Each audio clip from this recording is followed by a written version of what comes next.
আমন্ত্রণ দীপ্ত সংবাদে, সাথে আছি আমি তারান্নুম জ্যোতি। শুরুতে জানাবো সংবাদ শিরোনাম। মুক্তিযুদ্ধের বিরোধিতাকারীরা এখন গলা উঁচিয়ে কথা বলছে, মন্তব্য মির্জা ফখরুলের। ছায়ানট সভাপতি সঞ্জিদা খাতুন আর নেই, তার বয়স হয়েছিল 92 বছর। এশিয়ান কাপ বাছাই আজ মুখোমুখি বাংলাদেশ ও ভারত, ম্যাচ সন্ধ্যা 7:30টায়।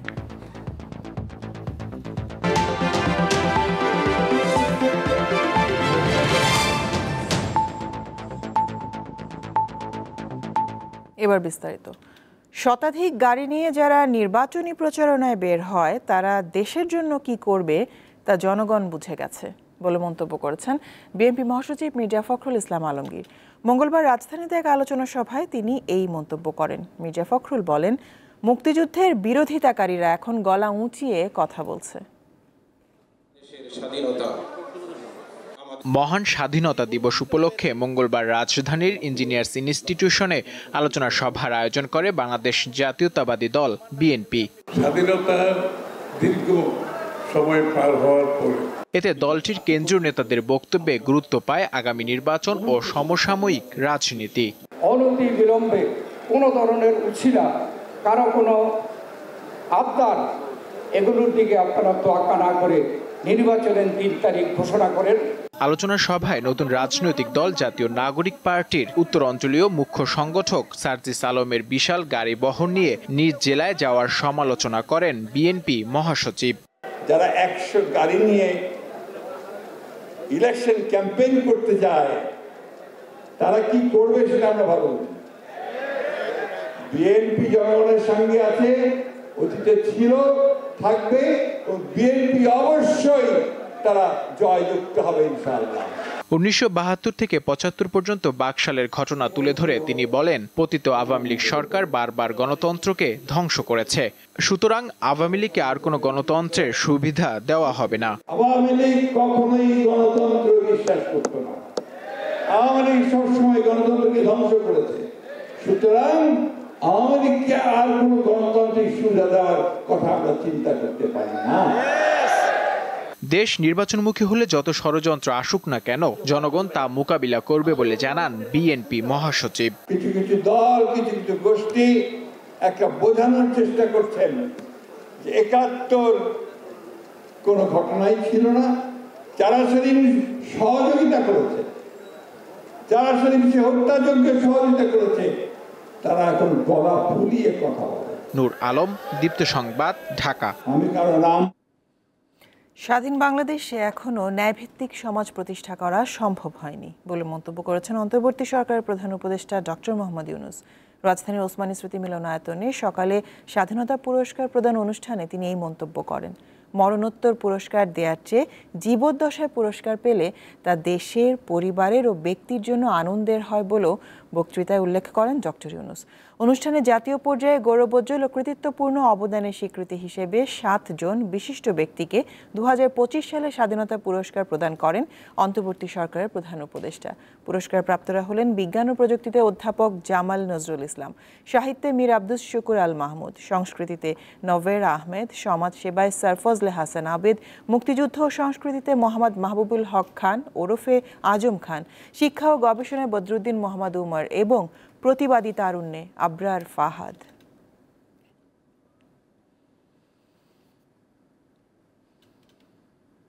স্বাধীন বাংলাদেশে এখনো ন্যায়ভিত্তিক সমাজ প্রতিষ্ঠা করা যায়নি। দীর্ঘদিন ধরে এই দেশের মানুষকে তাদের ভোটাধিকার থেকে বঞ্চিত করা হয়েছে।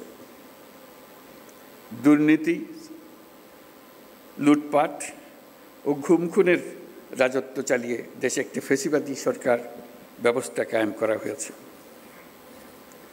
আজকের দিনে আমি শ্রদ্ধার সঙ্গে স্মরণ করছি জুলাই গণ অভ্যুত্থানের শহীদ ও আহতদের। তাদের আত্মত্যাগের কারণে আমরা একটা নতুন বাংলাদেশ গড়ার স্বপ্ন দেখার সুযোগ পেয়েছি। এই সুযোগ আমরা কোনো ক্রমেই বৃথা হতে দেব না। অন্তর্বর্তী সরকারের প্রধান উপদেষ্টা অধ্যাপক ডক্টর মোহাম্মদ ইউনূস সন্ধ্যা 7টায় জাতির উদ্দেশ্যে ভাষণ দেবেন। বাংলাদেশ টেলিভিশন ও বিটিভি ওয়ার্ল্ডে এই ভাষণ সরাসরি সম্প্রচার করা হবে। ছাত্র জনতার অভ্যুত্থানে গত 5 আগস্ট শেখ হাসিনা সরকারের পতন হয়। 8 আগস্ট ডক্টর মোহাম্মদ ইউনূসকে প্রধান উপদেষ্টা করে অন্তর্বর্তী সরকার। গঠিত হয় আগামীকাল 26 মার্চ মহান স্বাধীনতা দিবস। দিবসটির প্রাক্কালে প্রধান উপদেষ্টা এই ভাষণ দিচ্ছেন।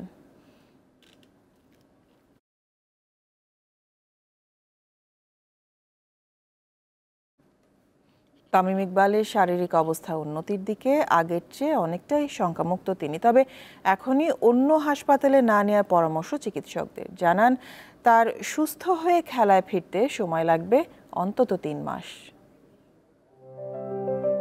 তামিম ইকবাল এখন ভালো আছেন, হাঁটছেন, আত্মীয় স্বজনের সঙ্গে দেখাও করছেন। তবে আগামী কয়েকদিন তামিমকে কিছু সতর্কতা অবলম্বনের পরামর্শ দিয়েছেন চিকিৎসক। সাকিব আল হাসানের বাবা খন্দকার মাসরুর রেজা ও মা শিরিন রেজা মঙ্গলবার দুপুরে তামিমকে দেখতে যান। দেশ সেরা ওপেনারের খোঁজ খবর নেন তারা। তামিম ভালো আছে আলহামদুলিল্লাহ। খুব রিসেন্টলি বাসায় শিফট করতে পারেন। দোয়া করা ছাড়া আর কি আছে বলেন। এই মুহূর্তে তামিমকে দেখলাম, তার জন্য দোয়া করলাম। আমি গতকালকেও নামাজ পড়ে দোয়া করছি, আমি দোয়া করি। কেপিজে স্পেশালাইজড হাসপাতালের পক্ষ থেকে দুপুরে ব্রিফিংয়ে চিকিৎসকরা জানান, তামিম ইকবালকে নিয়ে শঙ্কা আপাতত কেটে গেছে। উপযুক্ত চিকিৎসা, সুচিকিৎসা, অ্যাপ্রোপ্রিয়েট চিকিৎসা পাওয়ার জন্য কিন্তু এই সৌভাগ্যটা আমরা পেয়েছি। তামিমকে ফেরত পেয়েছি। স্লাইড সম্ভাবনা আছে, সেই জন্য আমরা তাকে বলেছি যে 48 থেকে 72 ঘন্টা পর্যন্ত একটা ক্রিটিক্যাল টাইম, যাতে আর কোনো প্রবলেম না হয়। কথাবার্তা একটু কম বলা উচিত, একদম বিশ্রামে থাকা উচিত, কোনোরকম এজিটেশনে যাওয়া উচিত নয়। ইনিশিয়াল পিরিয়ডটা এখানে একটু থেকে স্টেবল হয়ে তারপরে তার রিহ্যাবিলিটেশনের জন্য আরো ভালো কোনো জায়গায় সে যেতে চান, অবশ্যই যেতে পারবে। সোমবার বিকেএসপিতে প্রিমিয়ার লিগের ম্যাচ খেলতে গিয়ে অসুস্থ হয়ে পড়েন জাতীয় দলের সাবেক অধিনায়ক। পরে তার হার্টে ব্লক ধরা পড়ে, পরানো হয় রিং। এদিকে নিজের ফেসবুক পেজে সবার প্রতি কৃতজ্ঞতা জানিয়েছেন তামিম ইকবাল। পারভেজ খোকন, দীপ্ত স্পোর্টস। জুলাই অভ্যুত্থানে চট্টগ্রামে ওয়াসিম হত্যা মামলায় সাবেক মন্ত্রী হাসান মাহমুদ ও মহিবুল হাসান চৌধুরী নওফেল এবং চট্টগ্রাম সিটির সাবেক মেয়র আজম নাসির ও রেজাউল করিম সহ 15 জনের বিরুদ্ধে গ্রেপ্তারি পরোয়ানা জারি করেছে আন্তর্জাতিক অপরাধ ট্রাইব্যুনাল। অভিযুক্ত অন্যরা আওয়ামী লীগের স্থানীয় নেতা। বৈষম্যবিরোধী ছাত্র আন্দোলন চলাকালে গত বছরের 16 জুলাই রংপুরে প্রাণ হারান শিক্ষার্থী আবু সাইদ। একই দিনে বন্দরনগরী চট্টগ্রামে ছাত্রদল নেতা ও কলেজ শিক্ষার্থী ওয়াসিম আকরাম নিহত হন। ওয়াসিম সহ 6 জনকে হত্যার ঘটনায় মঙ্গলবার আসামিদের বিরুদ্ধে ট্রাইব্যুনালে গ্রেপ্তারি পরোয়ানা জারির আবেদন করে প্রসিকিউশন। শুনানি শেষে বিচারপতি গোলাম মর্তুজা মজুমদারের নেতৃত্বাধীন আদালত আসামিদের বিরুদ্ধে গ্রেপ্তারি পরোয়ানা জারি করে। অভিযুক্তদের মধ্যে আওয়ামী লীগের স্থানীয় কয়েকজন নেতা রয়েছেন। সাবেক মন্ত্রী হাসান মাহমুদ, তারপর নৌফেল, এরা সহ আজম নাসির সহ চট্টগ্রামের ছাত্রলীগ, যুবলীগ এবং আওয়ামী লীগের যারা নেতৃত্ব, তাদের বিরুদ্ধে তাদের সম্পৃক্ততা পেয়েছে, তাদের বিরুদ্ধে গ্রেপ্তারি পরোয়ানার জন্য আবেদন আমরা করেছিলাম। সেই 15 জনের বিরুদ্ধে গ্রেপ্তারি পরোয়ানা জারি করেছেন। জুলাই আগস্ট গণহত্যা মামলার বিচারে দৃশ্যমান অগ্রগতি নেই দাবি করে সোমবার ট্রাইব্যুনালের সামনে যে বিক্ষোভ হয়েছে সে বিষয়ে কথা বলেন চিফ প্রসিকিউটর। তারা তাদের স্বজনদের হারিয়েছেন, তারা বিচার চাইবেন, দ্রুত বিচার চাইবেন, এই ব্যাপারে কোনো আপত্তি নেই, এটার সাথে তো দ্বিমত করার কোনো কারণ নেই। কিন্তু একটা জিনিস মাথায় রাখতে হবে যে এই বিচারটা আইনের একটা প্রক্রিয়ার মধ্য দিয়ে হতে হবে। এটা মোবাইল কোর্ট না যে আমি বললাম আসামি অমুক, তাকে ধরে এনে ফাঁসিতে ঝুলাই দেব, এটার সুযোগ এখানে নাই। এদিকে রাজধানীর মোহাম্মদপুরে ছাত্র জনতার উপর গুলি চালানোর অভিযোগে গ্রেপ্তার আনসার সদস্য ওমর ফারুককে ট্রাইব্যুনালে হাজির করা হলে তাকে কারাগারে পাঠানোর আদেশ দেয় আদালত। আজিজুল ইসলাম, দীপ্ত সংবাদ, ঢাকা। দেশের সংস্কৃতি অঙ্গনের অগ্রণী ব্যক্তিত্ব, সঙ্গীতজ্ঞ ও ছায়ানটের অন্যতম প্রতিষ্ঠাতা ও সভাপতি সঞ্জিদা খাতুন আর নেই। মঙ্গলবার বেলা 3:10 রাজধানীর একটি হাসপাতালের আইসিইউতে তিনি শেষ নিঃশ্বাস ত্যাগ করেন। তার বয়স হয়েছিল 92 বছর। দীর্ঘদিন ধরে সঞ্জিদা খাতুন ডায়াবেটিস, নিউমোনিয়া ও কিডনির রোগে ভুগছিলেন। ছায়ানট কর্তৃপক্ষ জানিয়েছে, প্রয়াত সঞ্জিদা খাতুনের প্রতি সর্বজনের শ্রদ্ধা নিবেদন আগামীকাল বেলা 12:30টায় রাজধানী ধানমন্ডির ছায়ানট সংস্কৃতি ভবনে অনুষ্ঠিত হবে। 1933 সালের 4 এপ্রিল সঞ্জিদা খাতুন জন্মগ্রহণ করেন। তিনি ঢাকা বিশ্ববিদ্যালয় থেকে 1954 সালে বাংলা ভাষা ও সাহিত্যে স্নাতক, 1955 সালে ভারতের বিশ্বভারতী বিশ্ববিদ্যালয় থেকে স্নাতকোত্তর এবং 1978 সালে পিএইচডি ডিগ্রি অর্জন করেন। জীবদ্দশায় 21 পদক, বাংলা একাডেমি সাহিত্য পুরস্কার, রবীন্দ্র স্মৃতি পুরস্কার এবং ভারত সরকারের 4র্থ সর্বোচ্চ বেসামরিক সম্মাননা পদ্মশ্রী খেতাবে ভূষিত হন তিনি।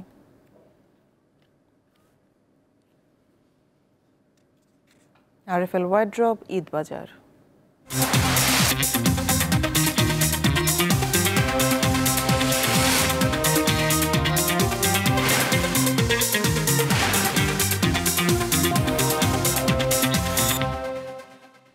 শেষ মুহূর্তে জমে উঠেছে পঞ্চগড় ও হবিগঞ্জের বিপণী বিতানগুলো।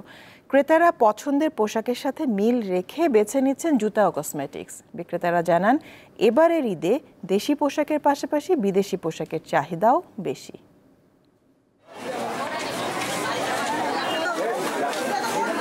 পঞ্চগড়ে জমে উঠেছে ঈদবাজার। দুপুর থেকে মধ্যরাত পর্যন্ত শহরের বিপণী বিতানগুলোতে এখন ক্রেতাদের উপচে পড়া ভিড়। শেষ মুহূর্তে পছন্দের পোশাকের সাথে মানানসই জুতো ও কসমেটিক্স কিনতে মার্কেটে মার্কেটে ছুটছেন সব বয়সী ক্রেতারা। এবারের ঈদে আবহাওয়ার কথা মাথায় রেখে অনেকেই পছন্দের তালিকায় রাখছেন সুতি পোশাক। বিক্রেতারা বলছেন, এতে বিক্রি বেড়েছে দেশি পোশাকের। জামা কিনেছি, এখন কসমেটিক্স কেনা বাকি আছে এবং ফার্সি জামা এবং অন্যান্য জামা কিনেছি। আমার বেবির জন্য কিনলাম, আর আমার মেয়ের জন্য, আমার ছোট ভাইয়ের জন্য কিনলাম। দামটা একটু গতবারের চেয়ে একটু বেশি, তো আলহামদুলিল্লাহ একটা 30 দিলাম আমার মেয়ের জন্য। যা কিনা পরিমাণ আরেকটু আমরা বেশি আশা করছিলাম, কিন্তু গেলবারের তুলনায় অল্প বেশি হয়েছে, কিন্তু আর বেশি হচ্ছে না। হবিগঞ্জে শেষ সময় জমে উঠেছে ঈদের বাজার। তরুণীদের পছন্দের তালিকায় রয়েছে পাঞ্জাবি, সারারা, সায়রা আর ইন্ডিয়ান ক্যাটালগ জামা। আর তরুণরা বেছে নিচ্ছেন কটন, কাতান আর আড়ং-এর পাঞ্জাবি। নারীদের জন্য রয়েছে ঢাকাইয়া জামদানি, টাঙ্গাইলের তাঁতের শাড়ি, সিল্ক ও বালুচুড়ি শাড়ি। জামা দেখতেছি, শাড়ি দেখতেছি, পাঞ্জাবি, শার্ট, পরিবারের যার যেটা লাগতেছে সেটাই দেখতেছি আর কি। একটা পাঞ্জাবি কিনেছি আর টি শার্ট নিয়েছি, আরও কিনা চিন্তাধারা আছে আর কি। পাকিস্তানি ড্রেস দেখেছি, পছন্দ হতে সেটা নিয়ে। বিক্রেতারা জানান, এবার ক্রেতাদের চাহিদা অনুযায়ী নতুন নতুন ডিজাইনের পোশাক তুলেছেন তারা। এরই মধ্যে বেচাকেনা জমে উঠেছে। ঈদের আগ মুহূর্তে বেচা বিক্রি আরো বাড়বে বলে আশা তাদের। কাস্টমার জন্য সবচেয়ে বেশি কালেকশন করছি পাঞ্জাবি, আর আমাদের পাঞ্জাবির প্রতিটা কোয়ালিটি এবং ফেব্রিক দুইটাই আমরা আগে ইনশিওর করি কাস্টমার জন্য, যাতে ক্রেতা তার সাধ্যের ভিতরে এবং কোয়ালিটিপূর্ণ একটা প্রোডাক্ট পায়। নতুন কসমেটিক্স এর কালেকশনের কোনো শেষ নেই, নিত্য প্রয়োজনীয় দৈনিক নতুন নতুন কালেকশন, কোনো আপডেট কালেকশন ছাড়া কোনো নন আপডেট কোনো কালেকশন নেই, আমাদের সব আপডেট কালেকশন। ক্রেতাদের ভিড় বাড়ছে 3 পিস, ছিটকাপড়, জুতা ও কসমেটিক্সের দোকানগুলোতেও। আফরিদ হাসান, দীপ্ত, বার্তা কক্ষ। যুদ্ধবিরতি ভেঙে গাজায় ফের হামলা চালিয়ে আরও অন্তত 20 ফিলিস্তিনিকে হত্যা করেছে ইসরায়েল। নিহতদের মধ্যে বেশ কয়েকজন শিশু রয়েছে। স্থানীয় সময় মঙ্গলবার ভোরে খান ইউনিস, মধ্য গাজা ও বেত লাহিয়ায় এই হামলা চালানো হয়। এর মধ্যে খান ইউনিসে একই পরিবারে 5 জন নিহত হন। এ নিয়ে গাজায় মোট মৃতের সংখ্যা 50,082 জনে দাঁড়িয়েছে। খান ইউনিসের নাসের হাসপাতালে ইসরায়েলি হামলার নিন্দা জানিয়েছে জাতিসংঘ। হাসপাতালে হামলার ঘটনায় নিহতের সংখ্যা আরও বাড়তে পারে বলে আশঙ্কা করছেন চিকিৎসকরা।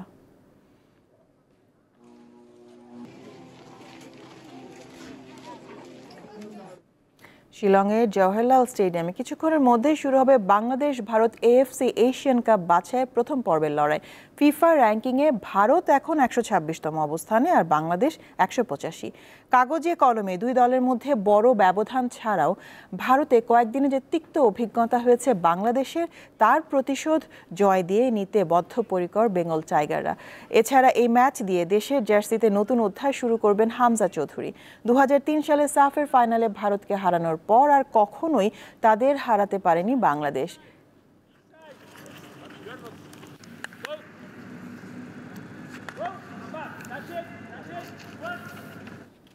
শেষ করব দীপ্ত সংবাদ শিরোনামগুলো জানাবো আরো একবার।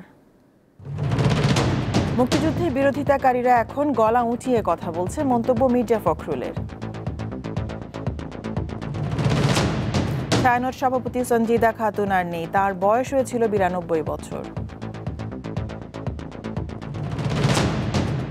এশিয়ান কাপ বাছাই আজ মুখোমুখি বাংলাদেশ ও ভারত, ম্যাচ সন্ধ্যা 7:30টায়।